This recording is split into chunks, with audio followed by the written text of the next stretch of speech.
श्री स्वामी समर्थ. तुम्हा सगळ्यांच्या आपल्या स्वामीसूत्र या चॅनलवर मनापासून स्वागत.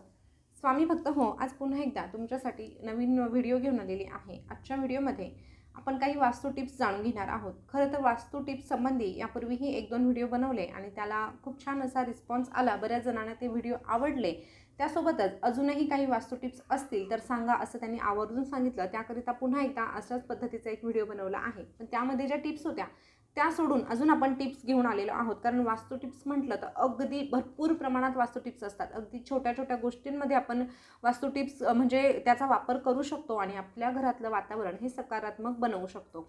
आता वास्तू टिप्स का बरं फॉलो करायच्या, तर हे बघा, प्रत्येकाचं घर, आता असं कुठलंही घर नसतं जिथे वास्तुदोष निर्माण होत नाही. आपण कितीही म्हणजे दिशा वगैरे सगळं काही बघून जरी आपली वास्तू बांधलेली असली तरीही तिथे काही ना काही वास्तुदोष हा निर्माण होतो, तयार होतो. त्याला कदाचित आपणही कारणीभूत असू शकतो. पण मग आता हा वास्तुदोष दूर करण्यासाठी पुन्हा आपण तोडफोड करायची का, तर नाही. तोडफोड करणं प्रत्येकाला शक्य नसतं, कारण मग त्यानंतर तेवढा खर्च असतो, तेवढा परत आपल्याला म्हणजे वेळ द्यावा लागतो आणि ह्या सगळ्या गोष्टी प्रत्येकाला करणं शक्य होत नाही. त्यामुळे आपल्याला अशा छोट्या छोट्या वास्तू टिप्स फॉलो करायच्या आहे, जेणेकरून आपल्याला फार खर्चही लागणार नाही आणि आपला वेळही वाया जाणार नाही.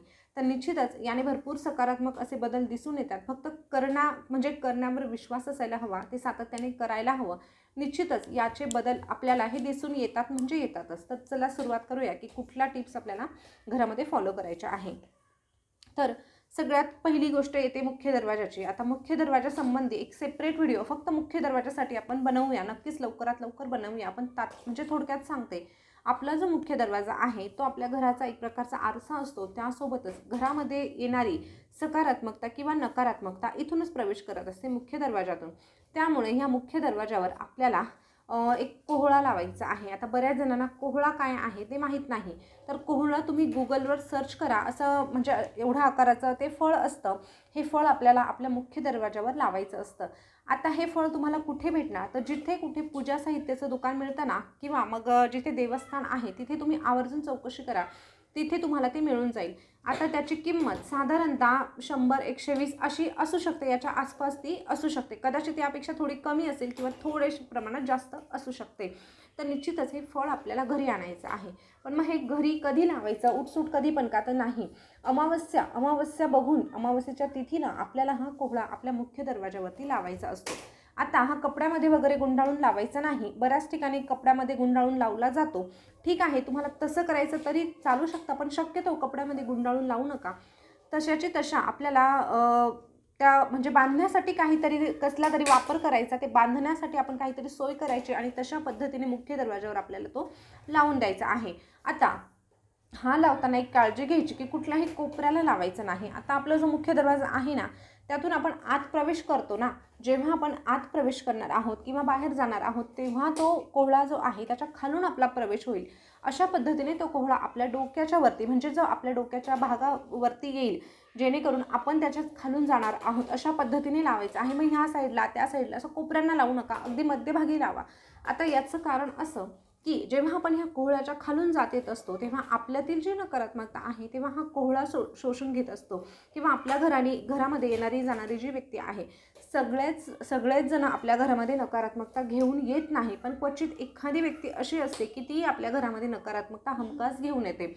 प्रत्येकजण नाही, पण एखादी व्यक्ती अशी नक्कीच असू शकते. तर नक्कीच एखादी व्यक्ती जर अशा उद्देशाने आपल्या घरामध्ये येत असेल तर मुख्य दरवाजावर जेव्हा ती येते तेव्हा तिच्यातली जी काही नकारात्मकता आहे ती त्या कोहळ्यामध्ये म्हणजे समाविष्ट होते, किंवा तो जो कोहळा आहे तीच नकारात्मकता शोषून घेतो. तर त्यामुळे आपल्याला हा कोहळा लावायचा आहे. आता हे बघा, हा जो कोहळा आहे तो आपल्याला बदलावाही लागतो. एक तर तुम्ही दर महिन्याला देखील बदलू शकता, दर अमावस्येला, किंवा दर महिन्याला जर बदलणं शक्य नसेल तर तुम्ही दर 6 महिन्याने तुम्ही बदलू शकतात. कधी कधी हा कोहळा खराब देखील होतो, म्हणजे नासणं म्हणतात त्याला. जर असं तुम्हाला वाटलं की खराब होत आहे तर तो काढून घ्यायचा, त्याचं काही करायचं नाही. तसल्या तसं तो बाहेर टाकायचा, घरामध्ये आणायचा नाही, बाहेरच्या बाहेर काढायचा आणि तो एखाद्या पिशवीमध्ये घेऊन आपण जिथे म्हणजे पाणी आहे, वाहतं पाणी आहे, त्या पाण्यामध्ये तुम्हाला तो सोडून द्यायचा आहे. शक्यतो त्या पाण्यातच सोडून द्यावा. त्यानंतर पुन्हा एकदा आपण नवीन कोहळा आणून घरामध्ये लावायचा आहे. त्यानंतरची दुसरी गोष्ट, ती अशी की आपला जो मुख्य दरवाजा आहे तिथे पंचमुखी हनुमानाचा फोटो, आता ज्यांचा दक्षिणमुखी दरवाजा असतो ना ते मुख्य दरवाजाच्या तिथे पंचमुखी हनुमानाचा फोटो आवर्जून लावतात. पण ज्यांचं दक्षिणमुखी घर नाही त्यांच्या घरामध्ये देखील, आता ज्यांचं दक्षिणमुखी असतं ते दरवाजावर पंचमुखी हनुमानाचा फोटो लावतात. पण ज्यांचं म्हणजे दुसऱ्या दिशेला मुख्य दरवाजाचं तोंड आहे त्यांनी देखील आपल्या घरामध्ये पंचमुखी हनुमानाचा फोटो लावायला हरकत नाही. फक्त लावताना एक काळजी घ्यायची की त्या हनुमानाचं तोंड हे दक्षिण दिशेला होईल. मग लावायचं कुठे तर उत्तर दिशेला, म्हणजे उत्तर दिशेला जेव्हा आपण लावणार आहोत तेव्हा त्या पंचमुखी हनुमानाचं तोंड दक्षिण दिशेला होणार आहे. त्यामुळे दक्षिण दिशेकडून येणारी जी नकारात्मकता आहे ती तिथल्या तिथे रोखली जाईल. याचं कन्फ्युजन करू नका. नेमकं कुठे लावायचा हा बऱ्याचदा प्रश्न विचारला जातो. तर दक्षिणला नाही, उत्तरेला लावायचं. तोंड मात्र दक्षिणेकडे असायला हवं. आता हे लक्षात आलं असेल. पुढचा पॉईंट आपण बघूया. त्यासोबतच उत्तरेला आपल्याला अजून एक फोटो लावायचा आहे. तो कुठला तर कुबेर देवतेचा. बरेच जण म्हणतात की कुबेर देवाचा फोटो आम्ही देवघरात ठेवला तर चालेल का, आमच्या देवघरातच आहे. तर नाही, कुबेर देवता जरी म्हटलं जातं तरीही ती राक्षस, म्हणजे कुबेर देवता ही राक्षसांमध्ये मोडली जाते. हवं तर तुम्ही अजून कोणाचं तरी मत घ्या, तेही तुम्हाला हेच सांगतील. तर कुबेर देवता ही राक्षसांमध्ये मोडली जाते. त्यामुळे आपल्याला ही कुबेर देवतेचा फोटो उत्तर दिशेला लावायचा असतो. आता बऱ्याच जणांना हाही प्रश्न पडतो की कुबेर देवतेचा फोटो आपण जेव्हा उत्तरेला लावतो तेव्हा दक्षिणेकडे तोंड होतं, तर चालतं का. तर हो, चालतं.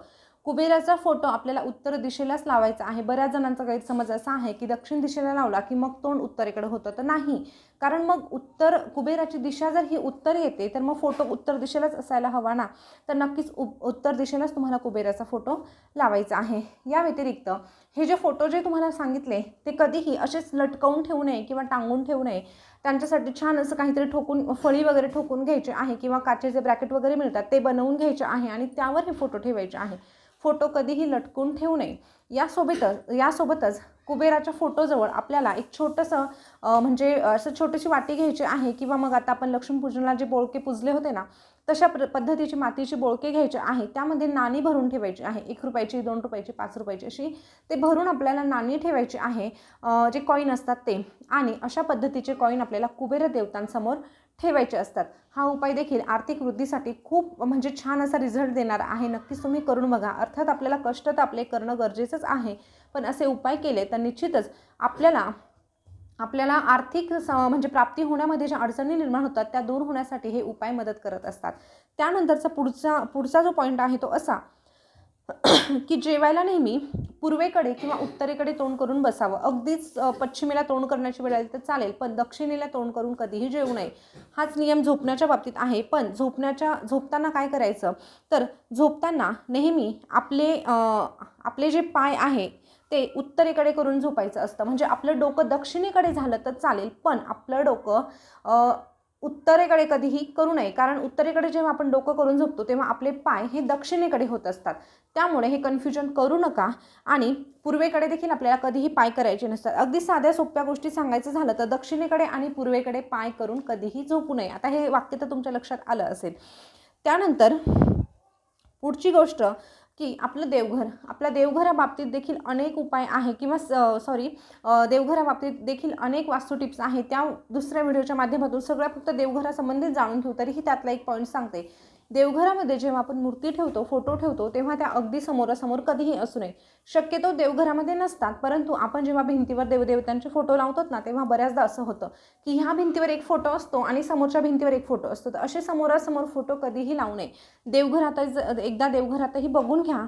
जर तुम्ही तशा पद्धतीचे फोटो ठेवलेले असतील तर ते कधीही चालत नाही. आपल्या घरामध्ये वादविवाद होण्यासाठी ते देखील एक कारण ठरू शकतं. त्यामुळे अशा पद्धतीचे देव तुमच्या देवघरामध्ये ठेवू नका. किंवा तुमच्या घरामध्ये देखील फोटो असे लावले नाही ना याची देखील एकदा तपासणी करून घ्या. त्यानंतर आपल्या घरामध्ये संध्याकाळच्या वेळेस जेव्हा लक्ष्मी येण्याची वेळ असते तेव्हा आपल्या घरामध्ये श्रीसुक्ताचं वगैरे पठण भरपूर महिला करतात. तरीही जर काहींना ह्या गोष्टी करणं शक्य होत नसेल संध्याकाळच्या वेळेसमध्ये, तर आपल्याला एक गोष्ट आवर्जून करायची आहे. ती कुठली तर आपल्याकडे प्रत्येकाकडे मोबाईल आहे, अँड्रॉइड मोबाईल आहे. प्रत्येकाच्या घरामध्ये देखील अगदी म्हणजे अँड्रॉइड टी व्ही देखील आहे, तर नक्कीच ह्या वेळामध्ये दुसरं काही टी व्हीवर लावण्यापेक्षा देवदेवतांची गाणी लावावी, जसं की शुभम करोती, हनुमान चालीसा किंवा मग तारक मंत्र आहे, जे काही तुम्हाला आवडत असेल, किंवा मग मनाचे श्लोक जेव्हा आपण ऐकतो तेव्हा खरंच आपली मानसिक स्थिती सुधारायला मदत होत असते, आपलं मन शांत राहण्यासाठी मदत होत असते. त्यामुळे संध्याकाळची जी वेळ आहे त्या संध्याकाळच्या वेळेत तरी टी व्हीवर सिरियल किंवा मग पिक्चर बघण्यापेक्षा आपण अशी धार्मिक गाणी ऐकली तर निश्चितच आपलं मन आणि आपलं घरातलं वातावरण प्रसन्न राहण्यासाठी मदत होत असते. यासोबतच घरामध्ये संध्याकाळच्या वेळेस कापूर आवर्जून जाळावा. कर्पूर होम जर तुम्ही करत असाल तर चांगली गोष्ट आहे, पण नसेल करत तर कमीत कमी 1 ते 2 कापराचे तुकडे घ्यायचे आहे, ते घरामध्ये प्रज्वलित करायचे आहे. त्यासोबत तुम्ही लवंगही टाकू शकतात, पण नाही टाकली रोजच्या रोज तर हरकत नाही, पण शुक्रवारच्या दिवशी लवंगाचा उपयोग जरूर करत जा. कापूर आपल्या घरामध्ये अशा प्रकारे प्रज्वलित केल्यामुळे घरातील नकारात्मकता दूर होण्यास मदत होत असते. कापूर जर म्हटलं तर हा औषधी देखील आहे आणि नकारात्मकता दूर करण्यास काम कापूर हा उत्तमरित्या करत असतो. त्यानंतरचा पुढचा पॉईंट तो असा की उत्तर दिशा ही नेहमी मोकळी ठेवावी. मोकळी म्हणजे काय, तर त्या बाजूला शक्यतो जड सामान नसावं, म्हणजे की जसं बेड किंवा मग खूप असं अवजड वस्तू, अशा प्रकारच्या वस्तू आपण उत्तर दिशेला कधीही ठेवू नये. उत्तर दिशा ही कुबेराची दिशा म्हणजे धनाची दिशा मानली जाते आणि त्यामुळे ही दिशा शक्यतो मोकळी असावी, जेणेकरून आपल्यावर कुबेर देवतेचा आशीर्वाद जो आहे त्याचा वर्षाव व्हावा. यासाठी उत्तर दिशेला सामान ठेवताना ही एक काळजी घ्यायची आहे. त्यानंतर आपल्या घरामध्ये नळ गळत तर नाही ना, हे एकदा चेक करून घ्यायचं आहे. बऱ्याच ठिकाणी म्हणजे बऱ्याच दगडातून नळामधून हळूहळू पाणी गळत असतं, पण आपण त्याकडे दुर्लक्ष करतो की ठीक आहे जाऊ दे, थोडंसं टपकत आहे, पण नाही, हा देखील खूप मोठा वास्तुदोष आहे. याने काय होतं, पैसा येतो पण तो टिकत नाही किंवा कर्ज घेण्याची समस्या आपल्याला वारंवार निर्माण होत असते. त्यामुळे घरामध्ये जर असे नळ गळत असतील तर ते तात्काळ दुरुस्त करून घ्यावे, नाहीतर मग बदलून तरी घ्यावे. आता त्यानंतर घरामध्ये घड्याळ देखील बंद कधीही ठेवू नये. आता जे मेन मोठे घड्याळ असतात ते चालूच असतात, ठीक आहे, आपण पटकन त्याचे सेल वगैरे दुरुस्त करतो, पण विशेषतः हातातली घड्याळं ती समजा बंद पडली तर आपण मग काय म्हणतो की जाऊ दे, आता बऱ्याच जणांकडे एकाऐवजी 2-4 असेही घड्याळं असतात, पण आपण काय विचार करतो, जाऊ द्या, एक घड्याळ चालू आहे ना, दुसरं बंद आहे ना, पण असं अजिबात करू नका. घरामध्ये जेवढी घड्याळं आहे तेवढी चालूच असायला हवी. बंद पडलं असेल तर रिपेअर करून घ्या, रिपेअर होत नसेल तर टाकून द्या, पण घरामध्ये बंद पडलेलं घड्याळ कधीही ठेवू नका. आता घड्याळ कोणत्या दिशेला लावावं, घड्याळ किंवा मग घड्याळ आणि कॅलेंडर हे नेहमी म्हणजे आवर्जून तुम्ही पूर्व दिशेलाच लावण्याचा प्रयत्न करा. नाही तर मग तुम्ही उत्तर किंवा मग पश्चिम म्हणजे नंतर तुम्ही त्याला प्राधान्य द्या, पण दक्षिण दिशेला चुकूनही लावू नका. एवढी काळजी आपल्याला घड्याळाच्या आणि कॅलेंडरच्या बाबतीत देखील घ्यायची आहे. जुनी कॅलेंडर जर आपल्या घरामध्ये असतील तर ती तात्काळ काढून टाका. बऱ्याच ठिकाणी आज जुन्या कॅलेंडरचा वापर घरामध्ये वर्षभर, अगदी नवीन वर्ष संपायला येतं, पण जुनं कॅलेंडर मात्र तसलं तसं राहतं. काहीतरी आपण त्याचा उपयोग करत असतो किंवा रद्दी म्हणून ती अगदी साचत राहते. त्यावरचं चित्र छान होतं, त्याच्यावर खूपच म्हणजे त्यावर जे काही डिझाईन होतं ते खूप आवडलं म्हणून जपून ठेवलं, तर नाही, असं कधीही करू नका. जुनं कॅलेंडर घरामध्ये कधीही साचून ठेवू नका. त्यानंतर साफसफाई. आता प्रत्येकजण घराची साफसफाई, स्वच्छता हा करतच असतो. ज्याला जसा वेळ मिळतो तशा पद्धतीने तो स्वच्छता करत असतो. पण जर तुम्ही स्वच्छता करणारच असाल तर तुम्ही शनिवारला प्राधान्य द्या. जेव्हा कधी आपल्याला घराची साफसफाई करायची आहे, म्हणजे जाळी वगैरे काढायची आहे, खूप म्हणजे कपडे वगैरे आपल्याला स्वच्छ धुवून काढायचे आहे, पडदे स्वच्छ करायचे, कुठलंही स्वच्छतेचं जे काम आहे ते शक्यतो शनिवारच्या दिवशी करावं. शनिवारच्या दिवशी केल्याने आपल्या घरामधली जी नकारात्मकता आहे ती झपाट्याने दूर होते आणि घरातलं वातावरण सुखाचं, समृद्धीचं आणि मांगल्याचं होण्यासाठी मदत होत असते. यासोबतच एकदा घरामध्ये सुख समृद्धी आली, शांतता आली की नक्कीच त्या ठिकाणी लक्ष्मी देखील येते. लक्ष्मी देखील अशा घरामध्ये कायमस्वरूपी वास्तव्य करते. तर स्वामी भक्त हो, ह्या होत्या वास्तू टिप्स. त्या नक्कीच तुम्हाला आवडल्या असतील. ह्या तुम्ही फॉलो करून बघा. नुसतं व्हिडिओ ऐकून काही होत नाही, तर त्या गोष्टी आपण फॉलो केल्या तरच आपल्याला त्याचे रिझल्ट बघायला मिळतात. तर नक्कीच तुम्ही या गोष्टींचं अनुकरण कराल अशी मी आशा व्यक्त करते आणि आजचा व्हिडिओ या ठिकाणी थांबवते. पुन्हा भेटू या नवीन व्हिडिओसोबत. तोपर्यंत बोलत राहा. श्री स्वामी समर्थ. जय जय स्वामी समर्थ. धन्यवाद.